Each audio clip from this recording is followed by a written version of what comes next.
और एक और खबर जैसलमेर से आपको देंगे। जैसलमेर दौरे पर सीएम भजनलाल शर्मा करीब 11:45 पर स्पेशल विमान से पहुंचेंगे। सीएम एयरपोर्ट पर राष्ट्रपति का स्वागत करेंगे। राष्ट्रपति के साथ युद्धाभ्यास देखेंगे सीएम भजनलाल। लखपति दीदी सम्मेलन में भी शिरकत करेंगे सीएम। बीजेपी दफ्तर में होगा सीएम का स्वागत समारोह। पार्टी पदाधिकारियों से संवाद भी करेंगे सीएम भजनलाल। तो मुख्यमंत्री भजनलाल भी आज जैसलमेर के दौरे पर रहने वाले हैं। सबसे पहले वो रिसीव करेंगे राष्ट्रपति को और उसके बाद पोखरण रेंज में जो युद्धाभ्यास का कार्यक्रम है वो सीएम देखेंगे और उसके बाद वो यहां पर बीजेपी ऑफिस पहुंचेंगे, जहां पर कार्यकर्ताओं ने पूरी तैयारियां की हुई है उनके स्वागत के लिए, क्योंकि सीएम बनने के बाद पहली बार उनका ये जैसलमेर का दौरा है। पूरी तैयारियां जो है वो की गई हैं। पार्टी पदाधिकारियों से सीएम संवाद करेंगे।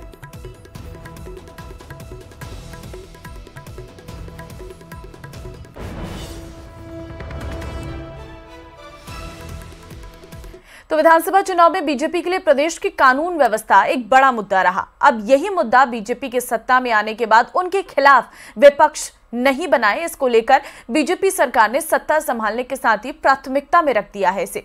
और सीएम भजनलाल ने बैठक में पुलिस अधिकारियों को दो टूक शब्दों में कहा है कि अपराध के प्रति जीरो टॉलरेंस की नीति पर काम करना होगा। सरकार की प्राथमिकता महिला सुरक्षा है, इसलिए गश्त में बढ़ोतरी और गुंडागर्दी में कमी होना सुनिश्चित करें।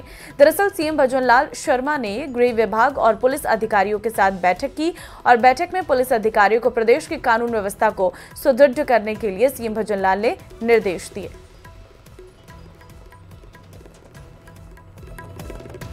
देखिए, सुरक्षा को सख्त करना है और इसके लिए गश्त बढ़ाने के निर्देश दिए गए हैं। गुंडागर्दी में कमी होना सुनिश्चित करें, ये सीएम की तरफ से कहा गया है, क्योंकि पुलिस अफसरों को मुख्यमंत्री के ये सख्त निर्देश विपक्ष के पास एक बड़ा मुद्दा है कानून व्यवस्था का, क्योंकि जब भारतीय जनता पार्टी विपक्ष में थी तो कानून व्यवस्था को लेकर सत्ता में बैठी सरकार को खूब घेरा था। और ऐसे में अब सबसे बड़ी चुनौती यही है कि किस तरीके से कानून व्यवस्था को संभाला जाए, ऐसे कौन से निर्देश हैं जो जारी किए जाए। और इसी के चलते जो है पुलिस अफसरों को मुख्यमंत्री ने सख्त निर्देश दिए हैं कि कानून व्यवस्था को कड़ा करना है और ये टेबल टॉक जो है वो रही थी।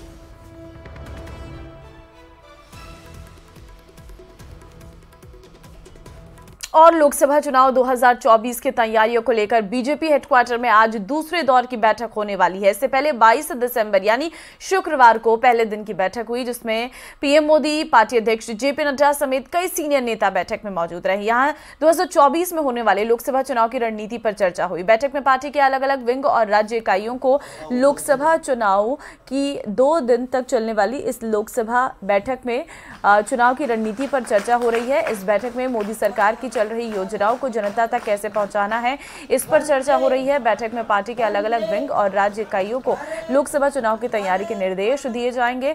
25 दिसंबर को अटल बिहारी वाजपेयी की जयंती की तैयारी पर भी बात हो सकती है।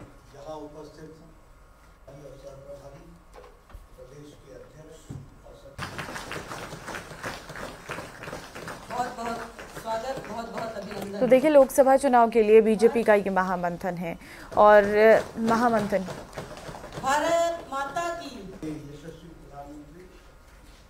बीजेपी की 2 दिवसीय राष्ट्रीय पदाधिकारियों की बैठक शुरू हो चुकी है। बैठक की अगर बात करें तो प्रधानमंत्री नरेंद्र मोदी, बीजेपी के राष्ट्रीय अध्यक्ष जेपी नड्डा समेत तमाम महामंत्री और राष्ट्रीय पदाधिकारियों के साथ साथ प्रदेशों के अध्यक्ष, प्रभारी और सह प्रभारी इस बैठक में शामिल हैं। अगर बैठक के एजेंडे की बात करें तो 2024 के लोकसभा चुनावों को तहत तमाम रणनीति इस बैठक में तैयार की जा रही है। जिस तरह से लगातार पूरे देश भर की लोकसभाओं में विस्तारक भेजे गए, उनको लेकर समीक्षा की जाएगी। उसके साथ साथ विकसित भारत संकल्प यात्रा चल रही है, उसको लेकर समीक्षा की जाएगी। इसके अलावा जो पूरे देश भर की सभी लोकसभाओं में कॉल सेंटर स्थापित किए गए हैं, उसको लेकर समीक्षा की जाएगी। इसके साथ साथ सबसे महत्वपूर्ण, आगामी 22 जनवरी को जो अयोध्या में रामलला की भव्य प्राण प्रतिष्ठा गर्भगृह में होनी है, उसको लेकर बीजेपी किस तरह से पूरे देश भर में माहौल राम में बनाएगी, उसको लेकर भी गहरी चर्चा और मंथन इस बैठक में किया जाना है। इसके साथ साथ आज की बैठक में प्रधानमंत्री नरेंद्र मोदी भी संबोधित कर रहे हैं और संबोधन में वो लोकसभा चुनाव में किस तरह से सभी सीटों पर जीत दर्ज करनी है